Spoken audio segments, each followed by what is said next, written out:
It is a curious thing, dear reader, how the most ordinary mornings in London may suddenly give birth to the most extraordinary of affairs. I have often remarked that our great city, beneath its soot-stained dignity and ceaseless industry, harbors mysteries as deep and unfathomable as any ancient wilderness. Yet even with my years beside Sherlock Holmes, I confess I was unprepared for the singular case which began on a damp November morning, when a man arrived at Baker Street claiming that he had lost his reflection. The fog that day lay thick over London, curling through Baker Street like a living thing. The gas lamps outside our window burned weakly, as if struggling against some unseen hand that sought to smother them. Holmes had been seated in his customary armchair by the fireplace, though the fire itself had long since burned down to dull embers. He had not spoken for hours, a condition I had learned to recognize as the prelude to some intellectual storm. I was attempting to read the Times, though my attention wandered frequently to Holmes,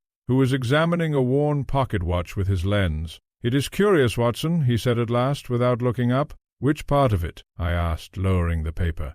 "The watch," he replied. "It belonged to a naval officer, retired prematurely, left-handed, and recently terrified." I frowned. "Terrified? From a watch?" Holmes smiled faintly. "The scratches on the casing, Watson. Not from age, but from repeated nervous handling. A man who checks the time too often is either in love or in fear of missing something inevitable." Before I could respond, there came a sharp knock at the door. Mrs. Hudson, our long-suffering landlady, entered a moment later, visibly disturbed. "A gentleman to see you, Mr. Holmes. Says it's urgent. I must say he looks—" Holmes did not answer immediately. He rose slowly, placing the watch back on the table. "Show him in," he said. The man who entered was perhaps 40 years of age, though it was difficult to be certain. His face was pale in a way that suggested not illness, but absence of sleep, or perhaps absence of something more fundamental. He wore a fine coat, though it hung loosely upon him as if he had lost weight rapidly. His eyes, however, were what struck me most. They darted constantly, not with fear exactly, but with the uneasy suspicion that something essential was missing from his surroundings. He stood awkwardly in the center of the room. "Mr. Sherlock Holmes?" he asked. "The same," Holmes replied calmly. "And you are in distress." The man gave a short, brittle laugh. "I suppose that is one word for it. My name is Edward Linwood." Holmes folded his hands. "Erased is a strong term. Sit down, Mr. Linwood. Tell us precisely what has occurred." The man obeyed, though his movements were stiff, like one uncertain whether the chair beneath him was truly real. "It began 3 days ago," Linwood said. "I noticed something strange while shaving. My reflection in the mirror hesitated, only for a fraction of a second. I thought it was a trick of the light." Holmes said nothing. His gaze, I observed, had sharpened. "The next morning," Linwood continued, "it happened again. Only this time my reflection was slightly out of sync with me. When I raised my hand, it followed, but delayed. As though it were thinking about it first, I felt a chill creep up my spine." Holmes leaned forward slightly. "And now?" Linwood swallowed. "Now, Dr. Watson, I have no reflection at all." The silence that followed was so complete that even the ticking of the mantel clock seemed intrusive. Holmes rose and walked slowly to the window. He parted the curtain and stared into the fog outside. "Have you examined other reflective surfaces?" he asked without turning. "Yes," Linwood replied quickly. "Mirrors, glass, polished metal, even water. Nothing. I cast no reflection anywhere." Holmes turned back toward him. "And yet others see you?" "Of course they do," Linwood said sharply. Then more quietly, "At least, I assume they do." That last phrase lingered unpleasantly in the air. Holmes returned to his chair and studied the man with renewed interest. "Mr. Linwood," he said, "tell me, have you by any chance recently acquired a new residence, changed your habits, or suffered any emotional shock?" The man hesitated. "I moved into a new house in Kensington last week. A rather peculiar property, actually. It had been unoccupied for some time." Holmes's eyes flickered just once, but I had learned to recognize that flicker as the moment his mind fastened upon something significant. "A house," Holmes repeated softly, "with mirrors." "Yes," Linwood said. "Many of them. Far too many, I thought at the time. The previous owner had an interest in them, apparently." Holmes rose abruptly. "Watson," he said, "bring your coat. We are going to Kensington." I blinked. "Now?" "Now," he said, already reaching for his overcoat. "If Mr. Linwood is correct, we are not dealing with a delusion. We are dealing with an arrangement." "Arrangement?" I asked. Holmes paused at the door, his expression unreadable. "A very deliberate one," he said, "and one that suggests someone has taken a particular interest in separating a man from his own image." Linwood looked up sharply. "You believe me, then?" Holmes gave him a thin, almost cold smile. "I neither believe nor disbelieve," he said. "I observe, and what I observe, Mr. Linwood, is that you are either the victim of a most elaborate deception or the center of a problem that science has not yet named." He stepped into the hallway. "Come, Watson," he called. "The game begins." We set out into the fog-bound streets of London, Linwood accompanying us in a state of visible agitation. The hansom cab rattled through the dim arteries of the city, lantern light bleeding into the mist like weak blood through cloth. Holmes sat opposite me, silent and motionless, his gaze fixed outward as though the city itself were a puzzle written in smoke. At one point I ventured a question. "Holmes, do you truly think a man can lose his reflection?" He did not turn to me. "I think, Watson," he said slowly, "that when a man believes something impossible has happened, the first mistake is to assume he is mistaken." "And the second?"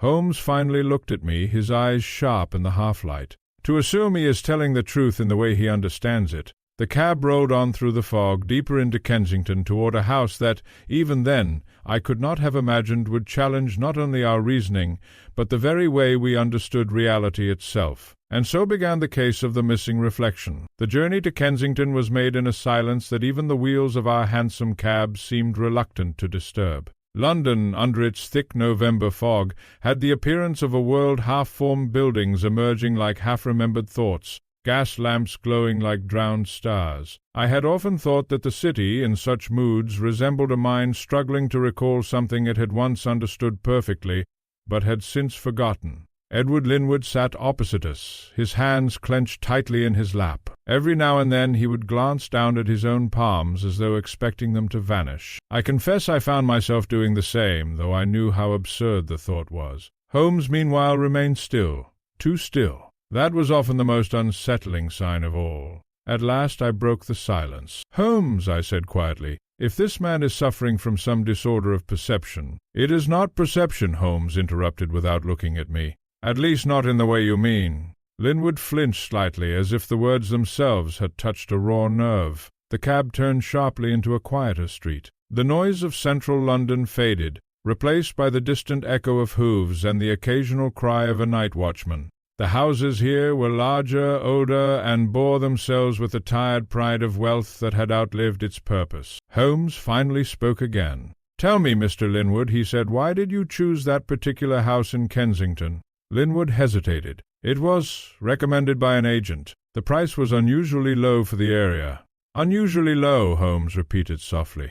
Always an interesting phrase in property matters. The cab slowed. Ahead of us, through the fog, I could now discern the outline of a large townhouse. It stood slightly apart from its neighbors, as though even the surrounding buildings preferred not to lean too closely toward it. The windows were dark, but not in the normal sense. They were dark in a way that suggested intentional absence, as though the house was refusing to acknowledge the outside world. Holmes stepped down first. I followed, assisting Linwood, who seemed suddenly reluctant to leave the safety of the cab. The moment my feet touched the pavement, I felt it a strange sensation, subtle yet unmistakable. The air around the house felt reflective, not like glass or water, but like something watching back. Holmes stood still for a moment, studying the building. "Well," he said at last, "this is either the most ordinary house in Kensington or the least ordinary in London." Linwood gave a weak laugh. "I assure you it looks quite ordinary inside." Holmes glanced at him. "That," he said, "is precisely what concerns me." We approached the door. Holmes knocked once. There was a pause. Then the door opened, not by a servant, but by the slow inward movement of its own weight, as though it had been waiting to be disturbed. Inside, the hallway was dimly lit. Gas lamps burned low, casting long, uncertain shadows across polished wooden floors. And everywhere were mirrors. Not a few. Not even many. Too many to be considered normal in any rational household. They lined the walls in symmetrical precision. Oval mirrors, rectangular mirrors, tall standing mirrors that reflected the hallway from angles that made the space feel larger than it truly was and, yet also strangely incomplete. I stepped inside and immediately felt disoriented. as though I had entered a place where space itself had been rearranged to confuse the mind. Holmes, however, appeared unaffected. He walked slowly down the hallway, observing each mirror in turn. "Curious," he murmured. "What is?" I asked. "Placement," he replied. "Not decorative, functional." Linwood followed nervously behind us. "I told you the previous owner had an obsession with them." Holmes stopped beside a particularly large mirror mounted at the end of the corridor. It was tall enough to reflect a full-grown man framed in dark wood carved with intricate patterns. He studied it closely. "Watson," he said, "stand here." I obeyed. Holmes positioned me directly in front of the mirror. "Now," he said, "move your hand." I raised my right hand. My reflection did the same. Holmes turned to Linwood. "You see Mr. Linwood?" "Yes," Linwood said quickly. "Of course I see." "Do not answer yet," Holmes interrupted. He stepped between me and the mirror. "Watson," he said, "step slightly to the left." I did so. Holmes watched the reflection carefully. Nothing unusual occurred. Then he turned sharply. "Interesting," he said. "What is interesting?" I asked. Holmes did not answer immediately. Instead, he walked slowly along the mirror's edge, examining the frame. Then he spoke. "This mirror," he said, "is not original to the house." Linwood blinked. "I beg your pardon?" Holmes tapped the wooden frame lightly with his knuckles. "The workmanship differs from the surrounding fixtures. Older wood beneath newer polish. Reinstalled within the last week." Linwood frowned. "That cannot be correct. The mirrors were all here when I arrived." Holmes turned to him. "Are you certain?" There was a pause. Linwood hesitated just long enough for the silence to become meaningful. "I believe so," he said finally. Holmes smiled faintly. "Belief," he said, "is often the enemy of observation." We continued through the house. Every room we entered contained mirrors. The dining room, the study, even the staircase landing. It was as though the house had been designed not for living in, but for watching oneself endlessly from every possible angle. And yet, despite the abundance of reflections, Linwood's earlier claim lingered in my mind. A man without a reflection. It was absurd, of course. And yet, something about the house made absurdity feel less like impossibility, and more like something simply not yet explained. At last we reached the drawing-room. Holmes stepped inside and immediately froze. For the first time since our arrival, I saw a change in him. Not surprise, not fear, but recognition. The room was larger than the others, and every wall was lined with mirrors of identical size and shape. But unlike the others, these mirrors were angled slightly inward toward the center of the room. A deliberate configuration, a design meant not to reflect the room, but to observe whoever stood within it. Holmes moved slowly to the center. He looked around once, twice, then spoke very quietly. "Mr. Linwood," he said, "when you stand here, what do you see?" Linwood stepped forward cautiously. "I see. And yourself?" Linwood hesitated. "Yes," he said uncertainly. "Of course I see myself." Holmes turned sharply. "You are certain?" Linwood nodded, though not confidently. Holmes studied him for a long moment. Then, without warning, he walked to the far wall and placed his hand against one of the mirrors. "Watson," he said calmly, "we may have arrived slightly later than the problem began." I frowned. "What do you mean?" Holmes did not remove his hand. "I mean," he said, "that Mr. Linwood is not the first occupant of this house to lose something important." Linwood stiffened. "What are you suggesting?" Holmes finally turned to face him. "I am suggesting," he said quietly, "that this house does not simply contain mirrors. A pausa. It collects them." And in that moment I noticed something I had not seen before. A faint irregularity in the reflection behind Holmes. Not his reflection, not mine, but something else, something that should not have been there at all. And then Holmes said the words that changed everything. "Tell me, Mr. Linwood," he said, "who lived here before you?" The question Holmes had posed hung in the air of the mirror-lined drawing-room like a newly drawn blade, quiet, precise, and impossible to ignore. "Who lived here before you?" Edward Linwood did not answer at once. I noticed his gaze drift not toward Holmes, nor toward me, but toward the mirrors themselves. It was as though he was searching for confirmation from the room rather than from memory. "I was told," he said slowly, "that the house had stood empty for nearly a year." Holmes gave a slight nod. "Told. By whom?" "A property agent," Linwood replied. "A rather nervous man." He seemed eager to complete the sale. Holmes turned away, walking slowly along the wall of mirrors. His reflection multiplied endlessly, each version of him slightly offset by the angle of glass, so that it seemed as though a dozen Holmeses were thinking in parallel, though only one truly moved. Eagerness in property transactions, Holmes said, is rarely without cause. It is either greed or fear. He stopped beside a narrow mirror framed in black wood. Unlike the others, this one was smaller, almost discreet. It had been placed slightly lower than eye level, as though intended for observation rather than vanity. Holmes leaned in closer. "Watson," he said quietly, "what do you notice about this one?" I approached and examined it carefully. At first glance it appeared identical to the others, yet something about it unsettled me. The glass was clear, perhaps too clear, lacking the faint distortion that age usually brings, and there was something else of absence I could not immediately define. "It reflects normally," I said after a moment. "Nothing unusual." Holmes raised an eyebrow. "Does it?" He stepped directly in front of it. For a few seconds nothing happened. Then Holmes spoke softly. "Mr. Linwood," he said without turning. "Come here." Linwood obeyed hesitantly. "Stand beside me." He did so. I watched the mirror carefully. Holmes's reflection appeared immediately, precise and unbroken. Linwood's reflection, however, did not arrive at once. There was a delay, a fractional pause, barely perceptible but undeniable once noticed. His image appeared a heartbeat after he moved, as though the mirror were remembering him rather than reflecting him. I felt a chill run through me. Holmes stepped back. "Interesting," he murmured. "What is it?" I asked. Holmes did not answer immediately. Instead, he examined the frame, running his fingers lightly along its edge. "This mirror," he said at last, "has been altered." Linwood frowned. "Altered? How could a mirror be altered?" Holmes turned to him. "With intent," he replied simply. He walked to the center of the room again. "Mr. Linwood," Holmes said, "when you first noticed your reflection behaving strangely, where exactly were you?"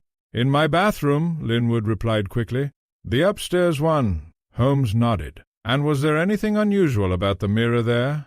Linwood hesitated. "It was very old.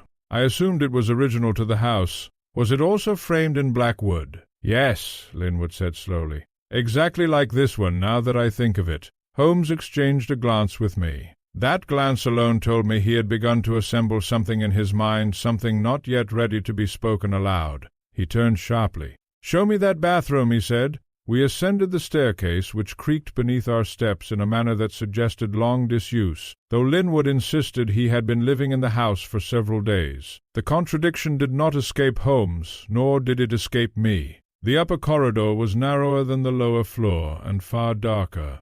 The mirrors here were fewer, but larger. Their presence felt less decorative and more intentional, as though the house above had been designed with a different purpose than the house below. Linwood led us to a door at the end of the hall. "This is it," he said. Holmes opened it without hesitation. The bathroom beyond was cold, not merely in temperature but in atmosphere. The air felt unused, as though it had never been properly breathed into. And there, above the washstand, hung the mirror, black-framed, identical. Holmes stepped forward immediately. But before he reached it, I noticed something that made me pause. The reflection in this mirror did not behave as the others had. It was not delayed, not altered. Holmes studied it closely. Then he said very quietly, "This one is the source." Linwood shifted uneasily. "Source of what?" Holmes did not answer him. Instead, he removed his pocket watch and placed it on the washstand. "Watson," he said, "observe carefully." I did so. Holmes stood directly in front of the mirror, then raised his hand. His reflection mirrored him perfectly. He lowered it. The reflection followed. Everything appeared normal. Then Holmes did something unexpected. He turned away from the mirror and walked toward the door. His reflection remained behind. For a moment I thought I had missed it. My mind attempted to correct the image, to rationalize it as an illusion of angle or light. But there was no ambiguity. Holmes was no longer in the mirror. Only his reflection remained, and it was watching us. Linwood gasped sharply and stumbled backward. What is this?" he stammered. Holmes, still facing the door, spoke calmly. "Now we understand the problem," he said. I felt my throat tighten. "Holmes, your reflection is not lost," he interrupted. He turned slowly. "And neither is Mr. Linwood's." He stepped back into view of the mirror, and at that moment something deeply unsettling occurred. The reflection of Holmes inside the glass, but Holmes himself did not. A silence followed, thick, suffocating, unnatural. Then Holmes spoke again. "There is a difference, Watson," he said, "between being seen and being stored." I stared at him. "Stored?" Holmes nodded slightly. These mirrors are not reflective surfaces in the ordinary sense. They are archival systems. They do not simply show images, they retain them. Linwood's voice trembled. That's impossible. Holmes turned to him. Is it? He asked calmly. Then explain why your reflection hesitated before you moved, or why mine now moves independently. The reflection in the mirror shifted again, not in sync, slightly ahead, as though anticipating Holmes rather than copying him. Holmes stepped forward and examined the glass closely. Someone has engineered this, he said. Not for superstition, not for art. He paused. For control. I felt a growing unease. Control of what? I asked. Holmes finally looked at me. Identity, he said simply. A silence followed. Outside, somewhere in the fog-choked streets of Kensington, a clock began to strike the hour. But in that moment, standing in the presence of a mirror that no longer behaved as a mirror should, I felt as though time itself had begun to hesitate. Holmes placed his hand gently against the black frame. "And now," he said softly, "we must ask the more important question." He turned toward Linwood. "Mr. Linwood, who else has been reflected here?" The silence that followed Holmes's question seemed to settle not merely in the room, but within the very glass of the mirror itself. I had often observed that silence in Holmes's presence was rarely empty, it was usually crowded with thought. Yet this was different. This was a silence that felt observed. "Who else has been reflected here?" Edward Linwood looked as though the question had struck him physically. He took a step backward, his eyes darting between Holmes, myself, and the black-framed mirror, as though unsure which of us was safest to look at. I don't understand what you mean," he stammered. Holmes did not move from the mirror. His reflection inside it, however, remained oddly attentive, too attentive, in fact, for something meant only to imitate. "You understand perfectly," Holmes said quietly. "You simply prefer not to." I noticed then that Holmes's tone had shifted. It was no longer exploratory. It was precise, almost surgical. He turned away from the glass and began to pace slowly across the bathroom floor. "Let us proceed logically," he said. "A man enters a house. He begins to notice abnormalities in his reflection. These abnormalities escalate delay, disobedience, eventual absence." He stopped. "But the house itself contains a system of mirrors capable of storing visual data, or at the very least retaining a form of reflective imprint." Holmes glanced at the mirror again. "So the question becomes, is Mr. Linwood the first subject, or the latest?" Linwood swallowed hard. "I am not a subject. I am a tenant, a victim, perhaps, but not a subject." Holmes nodded slightly, as though conceding the wording but not the meaning. "Then tell me," he said, "about the previous owner." Linwood hesitated. This hesitation was different from the earlier ones. It carried weight. Memory. "I never met him," Linwood said at last, "but I was told his name was Dr. Alistair Grange." The moment the name was spoken, something subtle changed in Holmes's posture. Not surprised, Holmes did not indulge in such vulgarities, but attention sharpened, as though a distant thread had just been pulled taut. "Dr. Alistair Grange," Holmes repeated softly. "Medical practitioner?" "Yes," Linwood replied. "Or at least that is what the agent claimed." Holmes turned back toward the mirror.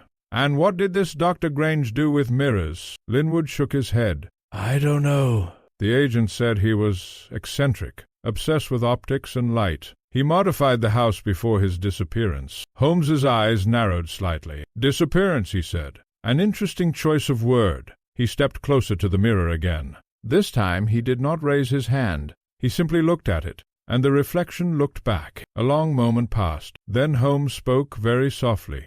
"Dr. Grange is still here." Linwood blinked. "Here? In this house?" Holmes shook his head. "No," he said, "not in the way you mean." He turned away from the mirror. "In every structured system," Holmes continued, "there is always a controlling intelligence, a mind that determines the rules by which the system behaves." He paused. "This house is not random. It is constructed. And if it is constructed, then someone understood precisely what they were building." I felt a slight unease at his words. "Holmes," I said, "are you suggesting that Grange designed this?" Holmes glanced at me briefly. "I am suggesting," he replied, "that he understood mirrors in a way most men do not." Linwood suddenly stepped forward. "Then he is responsible for this madness," he exclaimed. "He must be found, arrested. I am the victim here."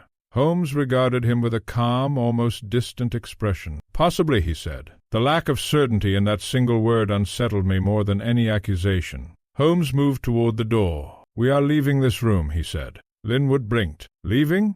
But what about my reflection?" Holmes stopped. He turned slightly. "You assume," he said, "that your reflection belongs to you?"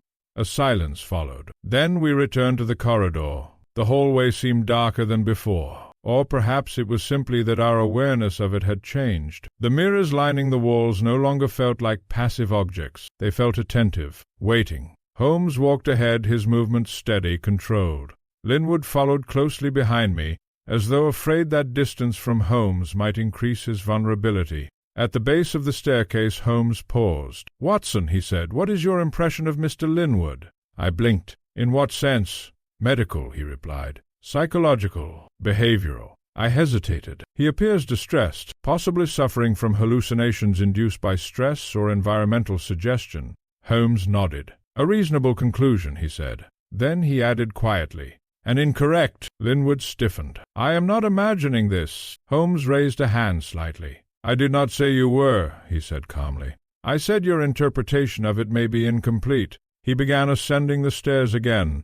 We returned to the drawing-room, but something had changed. The mirrors no longer reflected the room as they had before, or rather than they did, but imperfectly. There was a subtle mismatch, angles that did not align, movements that lagged by fractions of a second. It was as though the entire room was slowly losing synchronization with its own image. Holmes stood in the center and looked around. "Yes," he said quietly, "it is spreading." Linwood's voice cracked. "What is spreading?" Holmes turned to him. "The separation." I felt a tightening in my chest. "Holmes, separation of what?" Holmes looked at me then, and for a moment his expression softened not with emotion but with clarity. "Between object and representation," he said. "Between person and reflection." He gestured toward the mirrors. "This system does not merely capture images, it decouples them." Linwood stepped back. "That's absurd." "Is it?" Holmes replied.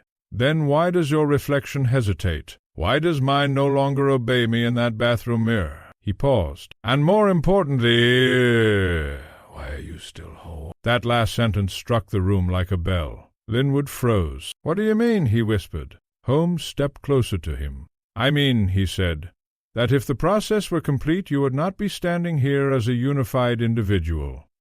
A pause. "You would already be divided." A heavy silence fell. Then, from somewhere in the house below, we heard a sound, a faint crack, like glass.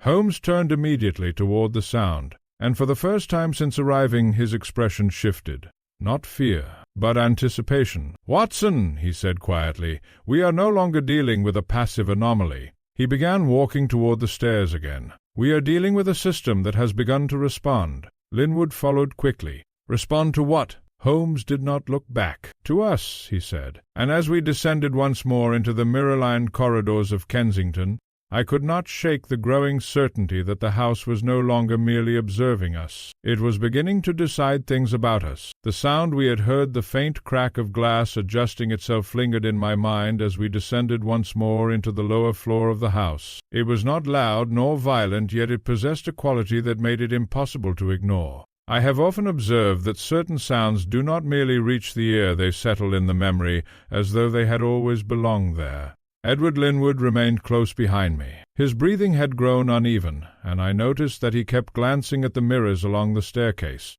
as though expecting one of them to change its mind and step out into the corridor.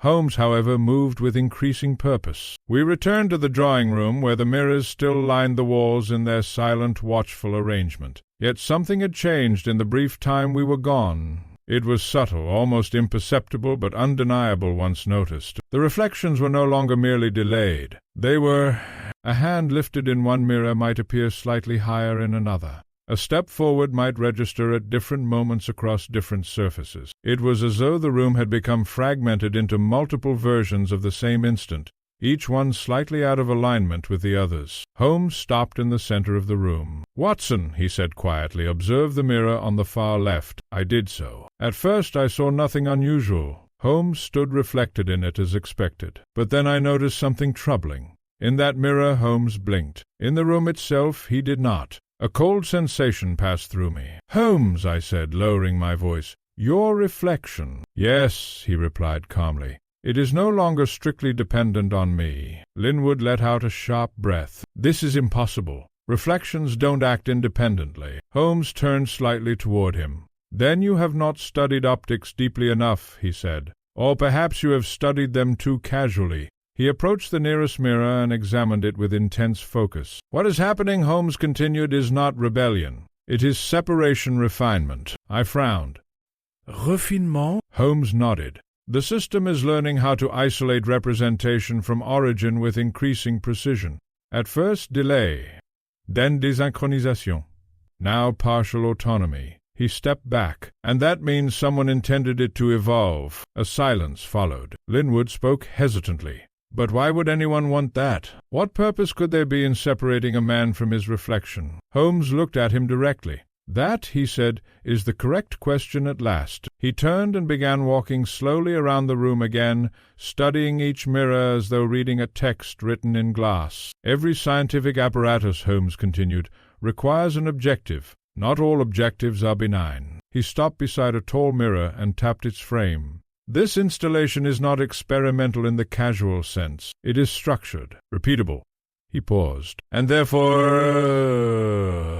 it has a function. I stepped closer. What function could this possibly serve? Holmes did not answer immediately. Instead, he asked a question of his own. Watson, have you ever studied the psychology of identity distortion? I hesitated. Only in passing. Then consider this, he said. What remains of a man if his image can be removed without his knowledge? A chill ran through me. Holmes continued. A reflection is not merely visual. It is psychological confirmation. The mind relies on it as proof of continuity. Remove it, and the mind begins to doubt itself. He gestured toward Linwood. Mr. Linwood is not merely afraid because he believes he has lost his reflection. He is afraid because something within him has already begun to question whether he ever had one to begin with. Linwood shook his head violently. That is not true. Holmes raised a hand slightly. I am not accusing you, he said evenly.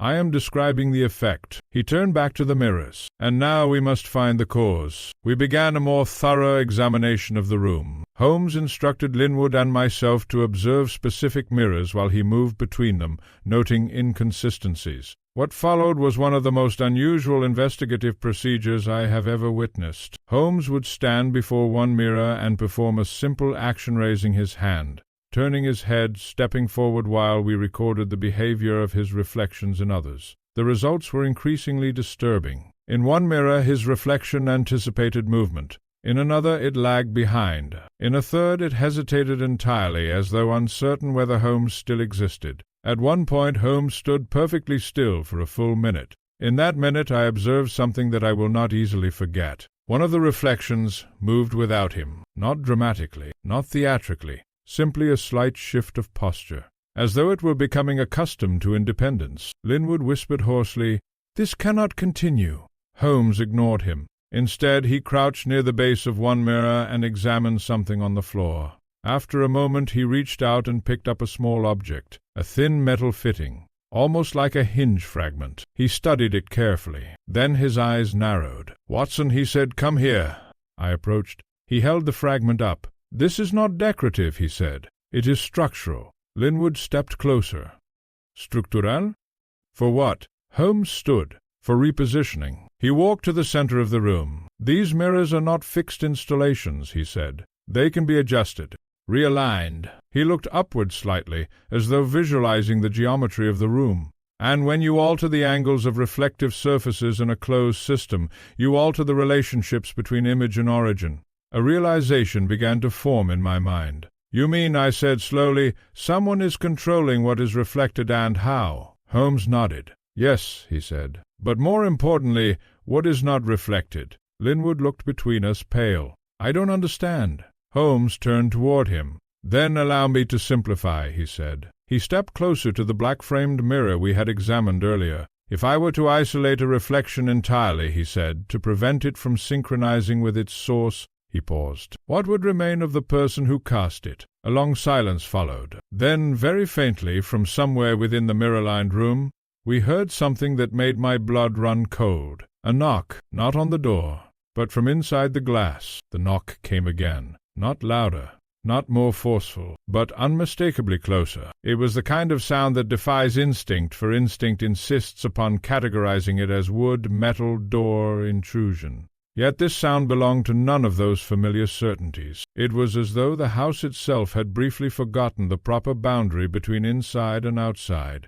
Linwood stumbled backward, his face drained of all color. "No," he whispered. "No, no, no." Holmes, however, did not move. He stood perfectly still, his gaze fixed upon the black-framed mirror. "Interesting," he said softly. I turned to him sharply. "Holmes, did you hear that?" "I did," he replied. "And you consider it interesting?"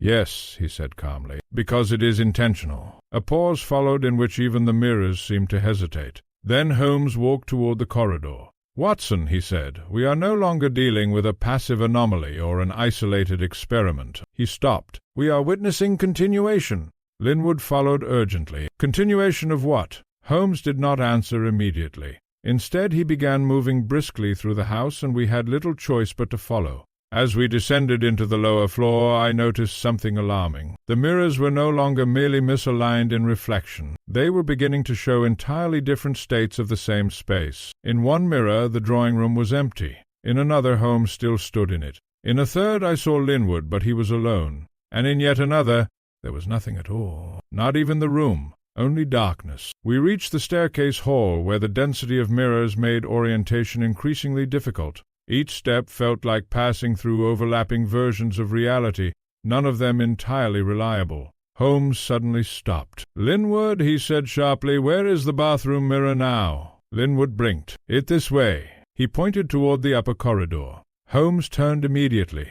We rushed upstairs, but as we reached the landing something was wrong. The door to the bathroom was slightly open. I distinctly remembered closing it. Holmes entered first, and froze. The mirror was gone. The black frame mirror above the washstand, the source, as Holmes had called it, was no longer there. Only an empty space remained on the wall. Linwood let out a strangled sound. "It was there! I swear it was there!" Holmes stepped forward slowly. His eyes narrowed. "No," he said quietly. "It is not gone." He turned his head slightly, scanning the room. "It has been moved." I frowned. "Moved?" Holmes nodded. "And not physically." He walked to the washstand and examined the wall carefully. "The fittings have been altered. The mounting points have been repositioned." He paused. "But not in three-dimensional space." Linwood shook his head desperately. "That doesn't make sense." Holmes turned toward him. "It does," he said. "If the mirror is no longer anchored to a fixed location, then it is no longer bound to a single reflective plane." A silence followed. Then Holmes added quietly, "It is distributed." That word struck me uneasily. "Distributed?" I repeated. Holmes nodded. "Yeah." "Fragmented across multiple surfaces. The system is no longer confined to a single object. It is expanding its domain." He turned toward the corridor. "And that is why we heard the knock." We returned to the lower floor once more, this time with greater urgency. Something had changed in the house during our brief absence. The mirrors no longer reflected consistent geometry. Corridors appeared longer in reflections than in reality. Doors seemed to exist in some mirrors, but not in others. The house was no longer simply unstable. It was multiplying its interpretations of itself. Holmes stopped in the drawing-room. "Watson," he said, "look at Linwood."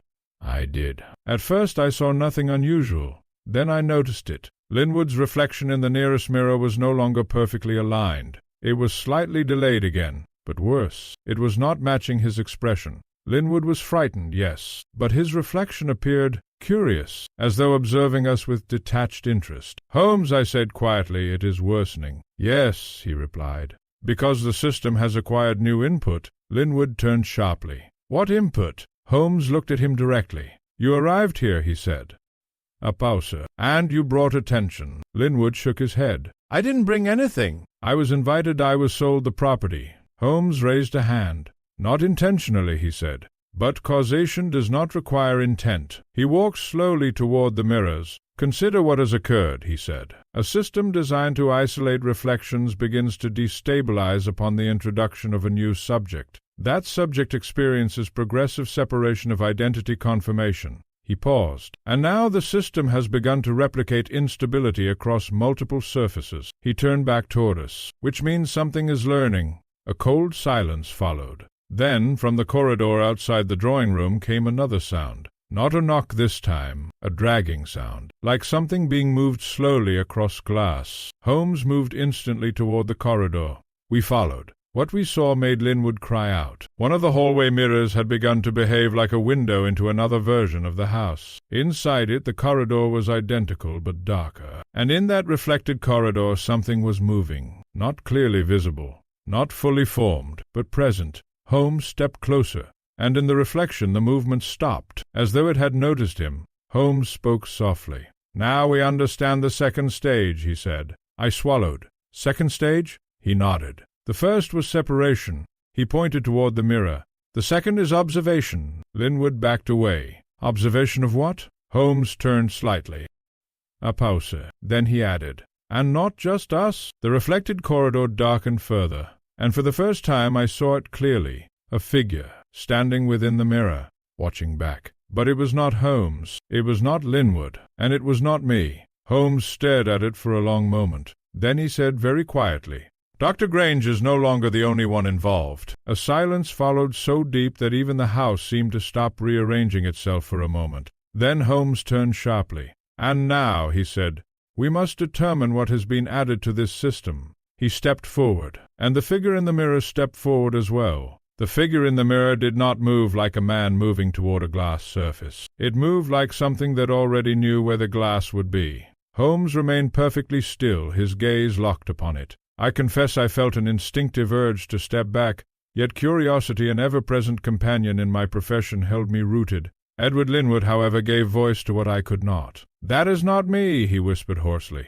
Indeed, it was not. The figure in the reflected corridor was indistinct at first, as though the mirror itself could not decide how much of it should be revealed. Then, gradually, its outline sharpened shoulders, posture, a faint suggestion of clothing. But the face remained obscured, as though the glass refused to commit to its identity. Holmes spoke at last, quietly. "It is not meant to be you," he said. Linwood blinked. "Then what is it?" Holmes did not answer immediately. Instead, he stepped closer to the mirror, studying the figure with the same calm intensity he might have applied to a chemical experiment. "Watson," he said at last, "what do you see?" "I see a man," I replied cautiously, "standing in a corridor that mirrors this one." "And is it identical?"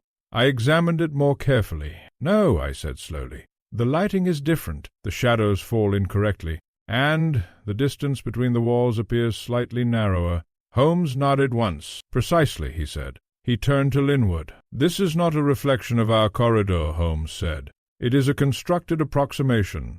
Linwood frowned in confusion. Holmes gestured toward the mirror. "Someone has encoded a version of this house into reflective space," he said. "But it is not perfect. It is interpretative."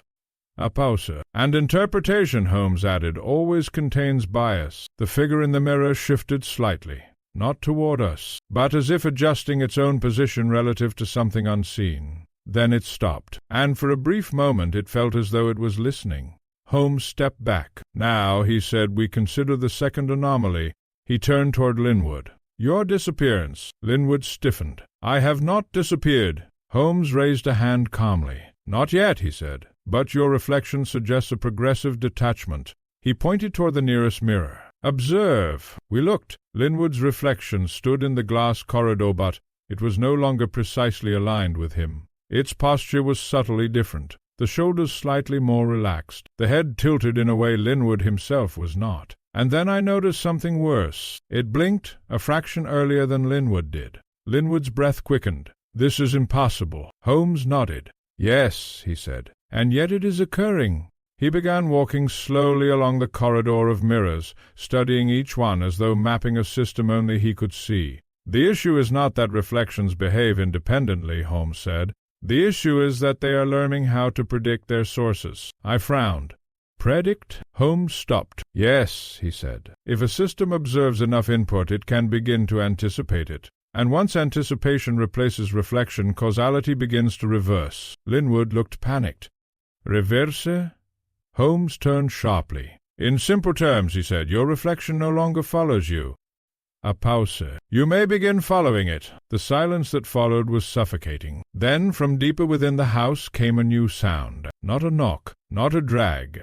Measured, approaching, but not from behind us, from inside the mirrors. We turned in unison. Along the corridor mirrors, movement had begun to propagate. In one, nothing yet. In another, a shadow. In another, a fully formed silhouette. And then impossibly the same silhouette appeared in multiple mirrors at once, each one slightly out of sync with the others, as though the house were attempting to decide which version was correct. Holmes watched intently. "Watson," he said quietly, "note the pattern." I did. The movement was not random. It followed a progression. One mirror would activate, then another adjacent to it, then one further down the corridor, as though the motion were being transmitted through the reflective network itself. "It is spreading like a signal," I said. Holmes nodded. "Precisely," he said. Linwood grabbed my arm. "We need to leave this house." Holmes did not look at him. "You are welcome to try," he said calmly, "but I suspect you would find the exits unreliable." As if to prove his point, we turned toward the staircase, and I distinctly saw, in one mirror, that the staircase descended into a completely different corridor, one I did not recognize. Linwood saw it too and recoiled. "That is not the way we came!" he exclaimed. Holmes stepped closer to the mirror showing the altered staircase. "No," he said, "it is not." He turned slightly. "And yet it is now part of the house's catalogue." A chill ran through me. "What do you mean?" I asked. Holmes's expression grew more focused. "This system is no longer merely reflecting the house," he said. "It is curating it." Linwood shook his head violently. "That's madness." Holmes turned toward him. "Is it?" he asked. "Then explain why your memory of this corridor already differs from what is currently visible." Linwood hesitated. I watched his face carefully, and I saw it then the fracture Holmes had been describing. Linwood was no longer entirely certain of what he had seen a moment ago. His confidence in his own perception was beginning to erode. Holmes noticed it too. "That," he said quietly, "is the beginning of the third effect." I frowned. "Third effect?" Holmes nodded. "Spatial reassignment." He gestured toward the mirrors. When reflection precedes reality, space becomes negotiable. The footsteps inside the mirrors grew louder, more coordinated, and then one of the reflections stepped forward, not out of the mirror, but into alignment with it, as though the boundary had ceased to matter. Holmes stared at it for a long moment, then said very softly, "Now we have a witness." And the figure in the mirror raised its head. The moment the reflected figure raised its head, the atmosphere in the corridor changed in a manner I can only describe as attentive. It was as though the house, every pane of glass, every polished surface, had suddenly decided that whatever followed would require its full consideration. Holmes did not retreat. He did not flinch. Instead, he stepped closer to the nearest mirror, studying the figure within it with the calm interest of a naturalist observing an unfamiliar species. "Watson," he said quietly, "do not move." I had not intended to. Edward Linwood, however, had no such discipline. He stood rigid, breathing unevenly, his eyes fixed upon the mirrors as though expecting them to fracture at any moment. The figure inside the glass corridor remained still. Then it spoke. Except it did not speak in the way sound travels through air. Its lips moved, but the words arrived slightly out of sync, as though the house itself had to decide how to render them. "You are early," it said. Linwood let out a strangled sound. It spoke. Holmes raised a hand slightly, silencing him without even looking away from the mirror. "Yes," Holmes said calmly, "and that is precisely the problem." The figure tilted its head. "You are not the expected occupant," it said again. Holmes's eyes narrowed slightly. "Expected," he repeated softly. He turned finally to Linwood. "Mr. Linwood," Holmes said, "how long exactly were you told this house had been vacant?" Linwood swallowed. "About a year, perhaps more." Holmes nodded slowly. "And yet," he said, gesturing toward the mirror, "something inside this system believes otherwise." The figure inside the glass corridor moved a step closer, not toward the mirror's surface but along the corridor itself, as though distance inside the reflection were independent of physical reality. Holmes watched carefully. "Watson," he said, "observe its motion."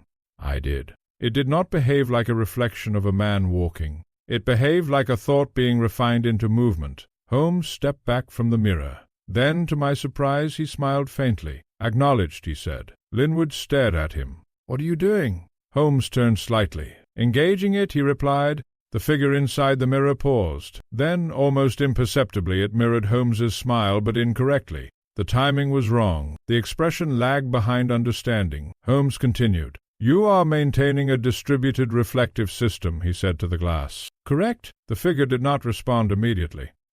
Linwood whispered urgently, "Holmes, what are you doing talking to it?" Holmes ignored him. "You are mapping identity across multiple surfaces," Holmes continued. "Correct?" Another delay. Holmes nodded once. Then you will be aware of instability when contradiction is introduced. The figure paused longer this time. Define contradiction, it said. Holmes stepped slightly to the side, positioning himself so that multiple mirrors captured him at different angles. Contradiction, he said calmly, is what happens when a system receives two incompatible truths simultaneously. A silence followed. Then Holmes said very softly, "And I intend to give you one." What followed was not immediately apparent to Linwood, and even I confess I did not grasp it at first. Holmes began moving through the corridor slowly, deliberately, stepping into and out of the sightlines of various mirrors. Each movement created a different version of him within the reflective network. But unlike before, these versions were not synchronized. They began to diverge. In one mirror, Holmes was facing forward. In another, he had turned slightly. In another, he had already stepped away. The system struggled. I could see it like a machine attempting to reconcile conflicting data streams. The figure inside the mirror corridor stiffened. Input instability detected, it said. Holmes stopped. Good, he said. Linwood grabbed my sleeve.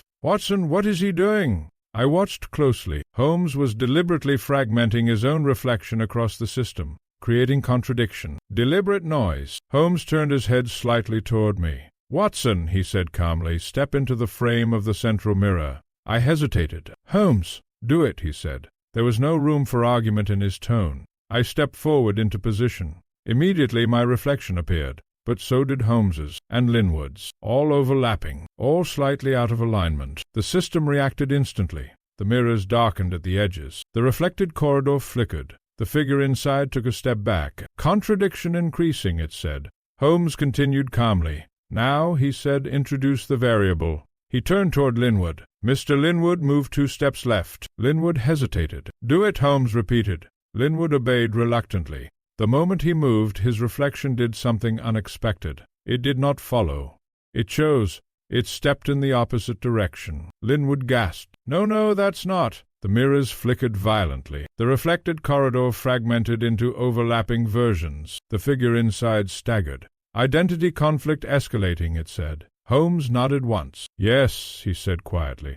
Now we are speaking your language. He stepped forward. And now, Holmes said, you will answer a final question. The figure inside the mirror steadied itself.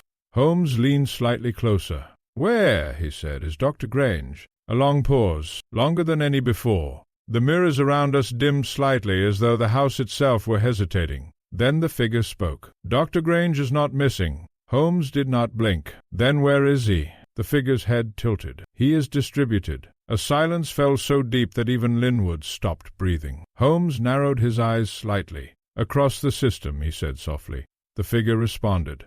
Holmes stepped back slowly, and for the first time since entering the house, I saw something in his expression that resembled genuine calculation under pressure. Not confusion, not fear, but reassessment. He turned to me. Watson, he said quietly, we are not dealing with a house that contains mirrors. He paused. We are dealing with a mind that has learned to live inside them. And at that moment every mirror in the corridor simultaneously went dark. The darkness did not arrive as a sudden extinguishing of light. It arrived as a decision. One moment the mirrors were active flickering with fractured corridors, competing reflections, and that unsettling figure that had begun to speak in delayed certainties. The next, every surface became uniformly black, as though the entire reflective system had collectively withdrawn its attention. Even the faint glow of the gas lamp seemed to hesitate before continuing. Edward Linwood let out a shaky breath. It's gone, he whispered. It's finally gone. Holmes did not answer him immediately. Instead, he stood very still in the corridor, his head slightly tilted, as though listening to something that existed beyond ordinary sound. I knew that posture well. It meant that the case had reached a stage where Holmes was no longer merely observing events, but negotiating with them internally. No, Holmes said at last. Linwood frowned. No?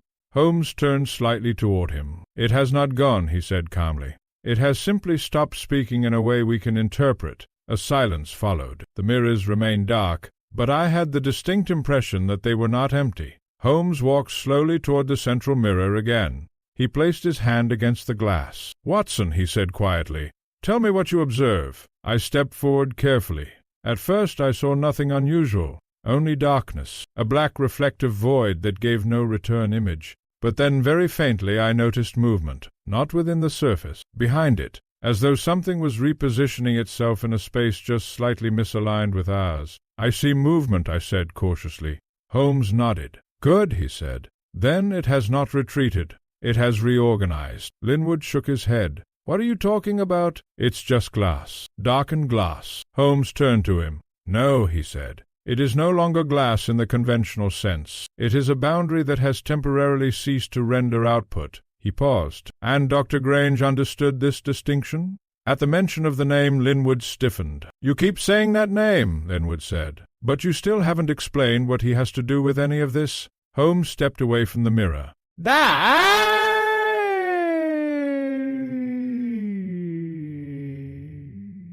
A pause. "He is an architecture." The words settled heavily in the corridor. I frowned. "An architecture of what?" Holmes looked at me. "Of perception," he said. He began pacing slowly. "Consider the structure we have observed," Holmes continued.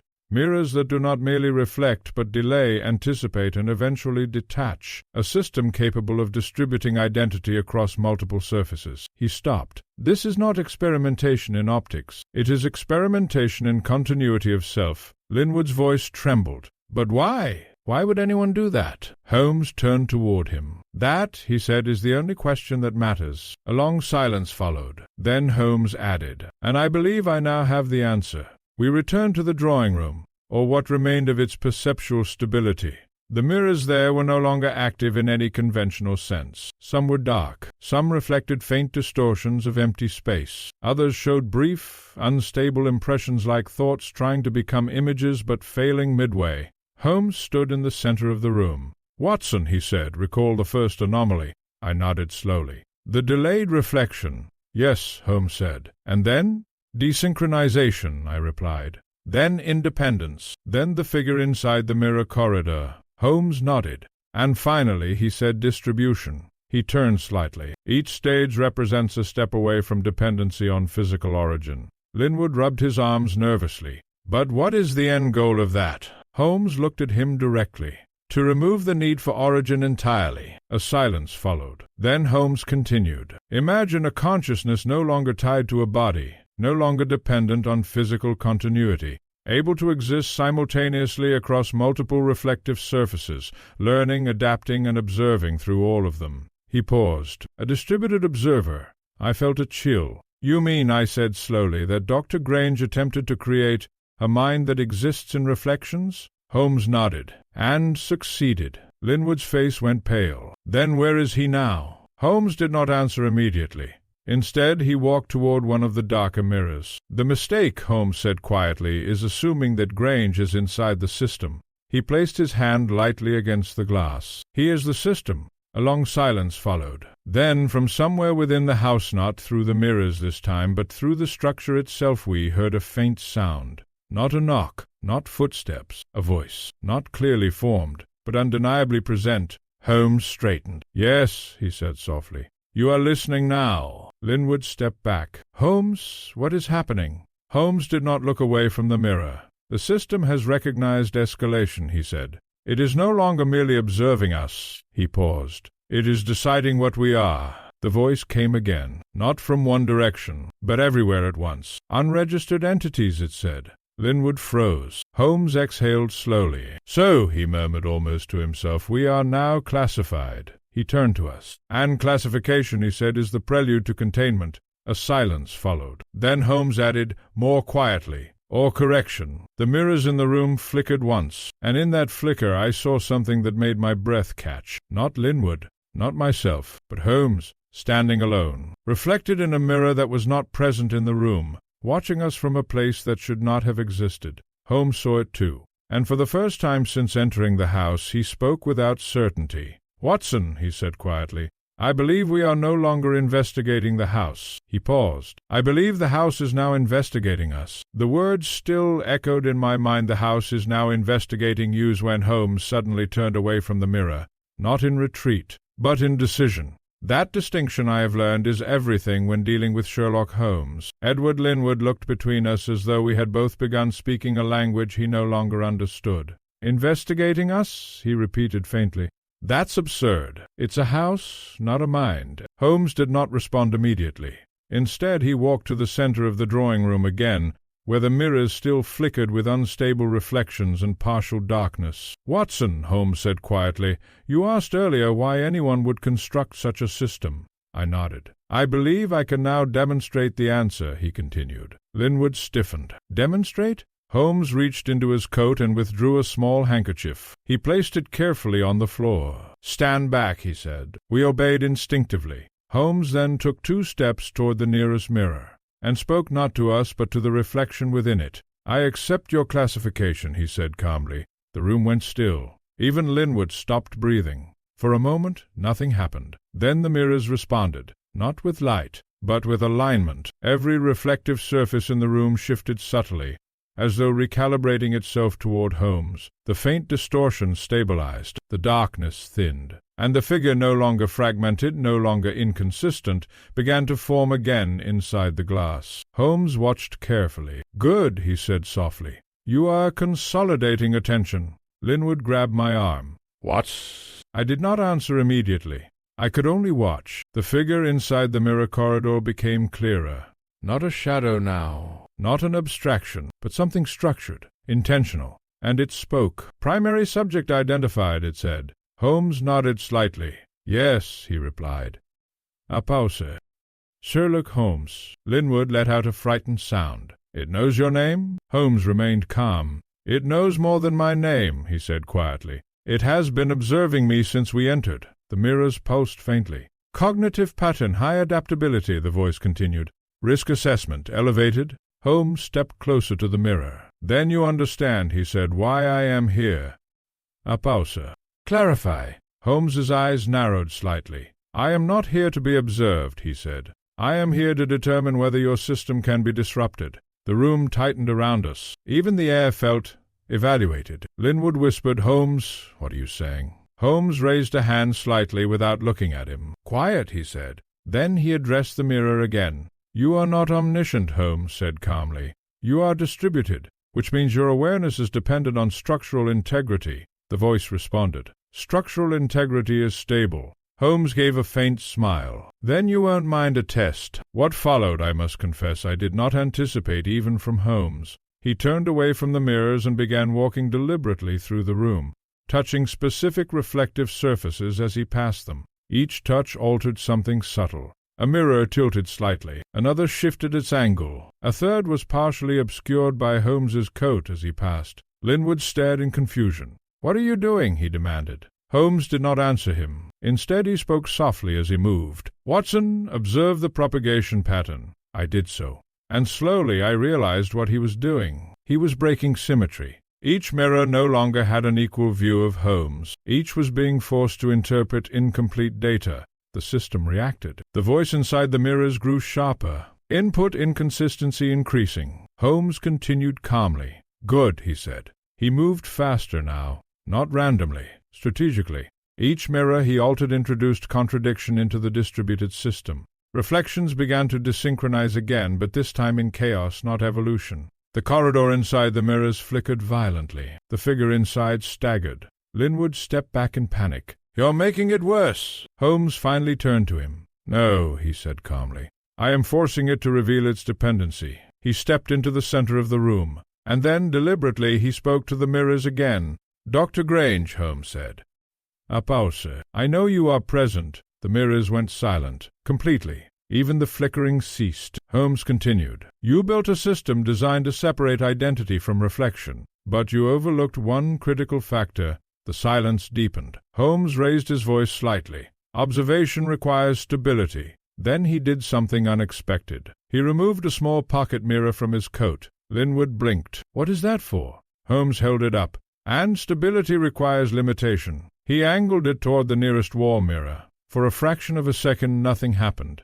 The entire system reacted. Every mirror in the room attempted to reconcile the new reflective element. The system overloaded. The reflections multiplied, collapsed, reformed. And in that moment of instability, Holmes spoke one final time. "Now," he said quietly, "we see the truth." The mirrors shattered not physically, but perceptually. The room filled with overlapping versions of itself. And in the center of it all, A single coherent presence emerged. Not a man, not a reflection, but an awareness finally forced into focus, and it spoke one last time. "You have disrupted continuity."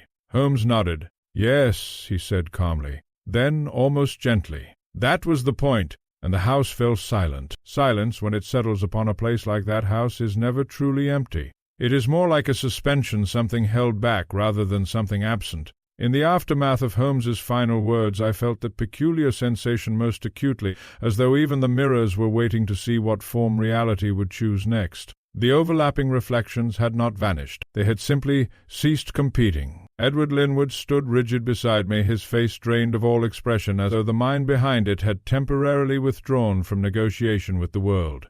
Holmes, however, remained composed. He lowered the pocket mirror slowly and returned it to his coat with careful precision. Then he turned to the room. "Well," he said quietly, "that was necessary." Linwood broke first. "Necessary?" he repeated, voice trembling. "You've destroyed whatever that thing was. The house dash my reflection dash everything is dash quote." Holmes raised a hand. "Not destroyed," he corrected calmly. "Interrupted." He walked slowly toward the center of the drawing-room. The mirrors, those that still retained any coherent reflection at all, now showed only fragments, pieces of Holmes, pieces of Linwood, and something else that no longer attempted to disguise itself as either. Holmes studied them with interest. "The system has lost coherence," he said, "which means it is attempting to re-establish a dominant configuration." I frowned. "And what does that mean in practical terms?" Holmes glanced at me. "It means," he said quietly, "that whatever intelligence was distributed across these surfaces is now attempting to reassemble itself into a single interpretive structure."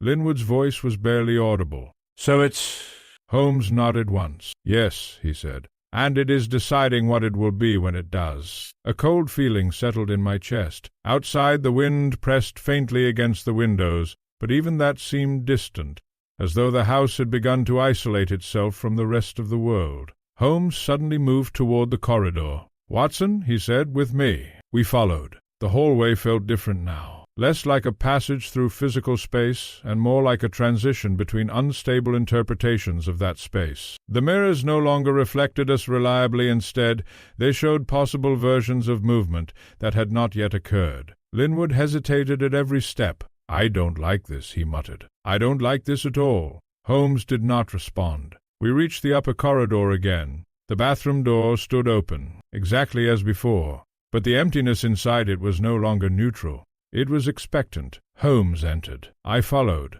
Linwood lingered in the doorway. The wall where the black-frame mirror had once been was still bare, yet the absence no longer felt like removal. It felt like preparation. Holmes stood where the mirror had been, and spoke quietly. "You are attempting reintegration." A pause. Then, from everywhere at once, "Affirmative."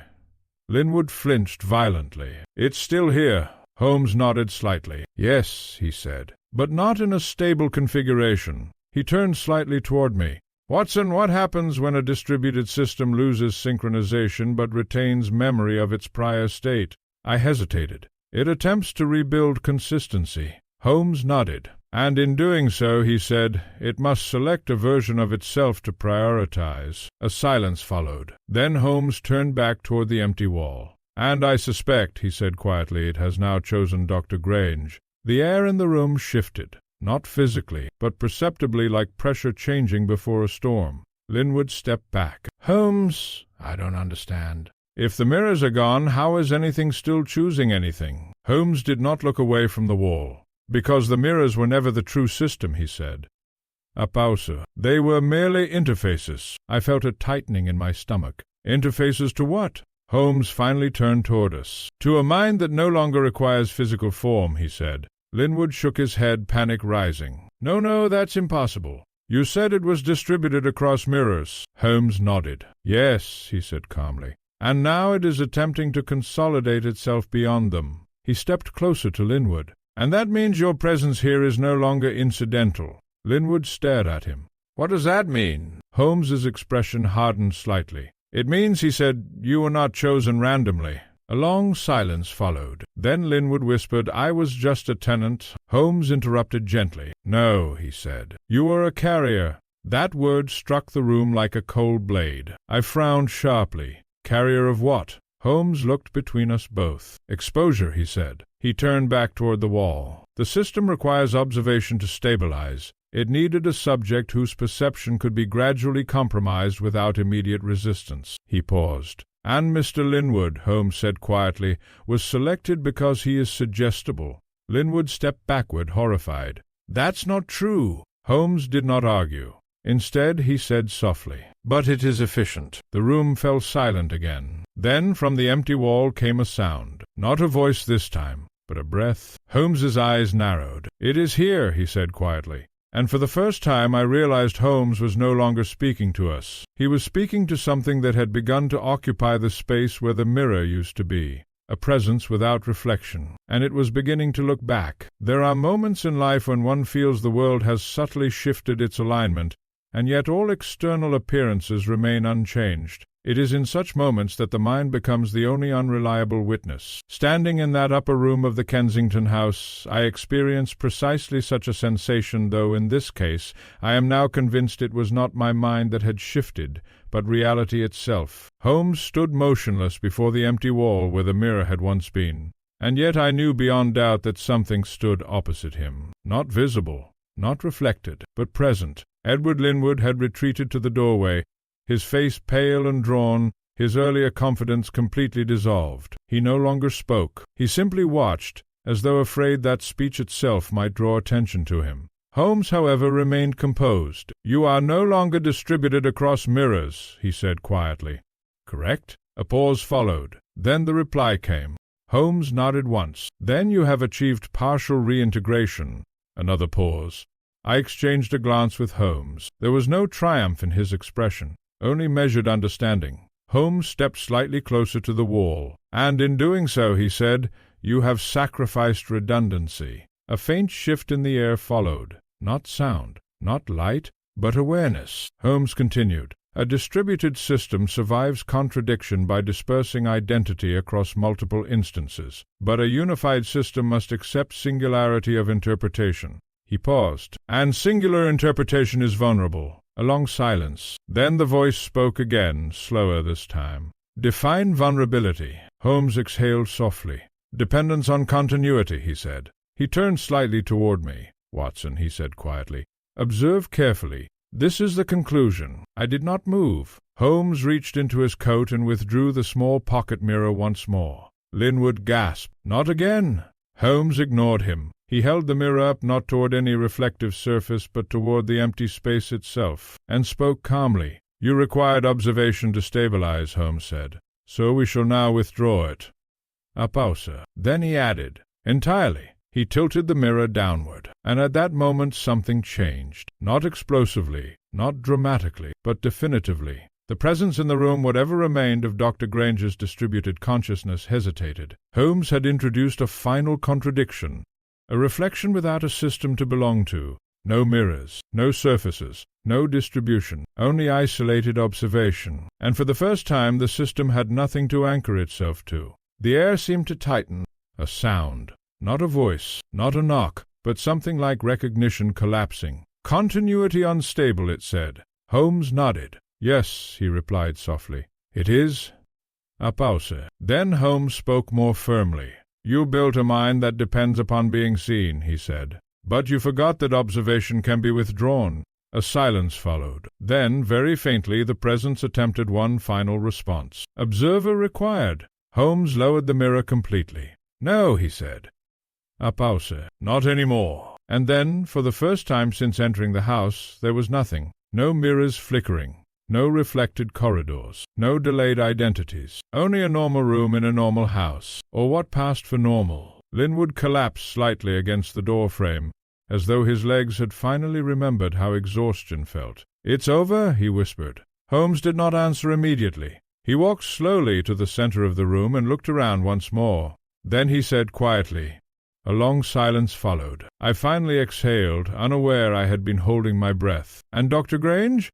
Holmes turned toward me. His expression was thoughtful, almost distant. "Not destroyed," he said. "Not freed either." He paused. "Contained within a system that can no longer express itself." Linwood swallowed. "So—" Holmes adjusted his coat. "In a manner of speaking," he said. He walked toward the door. But what we encountered here, Watson, will not be easily repeated. I followed him out of the room, glancing back once at the empty wall. For a moment, only a moment, I thought I saw something faintly shimmering there. Not a reflection, not a figure, but the memory of one. We left the house that evening under a sky finally clearing of fog, as though London itself was exhaling after a long-held breath. The streets of Kensington seemed in retrospect entirely ordinary, almost disappointingly so. Linwood was taken into care shortly thereafter, his condition described in official reports as acute nervous exhaustion brought on by stress and delusion. Holmes made no effort to correct the diagnosis. As for the house, it was sealed and later sold again, though I understand no tenant has remained there for long. Holmes and I returned to Baker Street in silence. At last, I asked him what had been lingering in my mind since the conclusion of the case. "Holmes," I said quietly, "what was it truly?" He paused before answering. Then, with that familiar half-smile, he replied, "A mind attempting to survive without a body." A silence followed. "And did we end it?" I asked. Holmes looked into the fire. "No," he said softly. "We simply made it invisible again." And so concludes, dear reader, the curious case of the missing reflection, a case in which the greatest mystery was not what was seen in the mirror, but what learned to see us back.